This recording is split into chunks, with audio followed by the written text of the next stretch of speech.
Alam nyo ako, ayokong mag-link, magpindot kahit sino pa sila. Mga idol ko man sila sa showbiz. Ayoko mag-link kasi na-scam na ako dyan. Kaya, sorry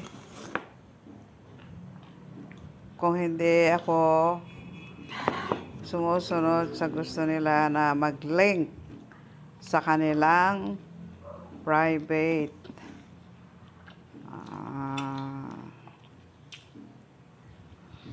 Yun lang po masasabi ko. Kasi nga na-scam na rin ako eh.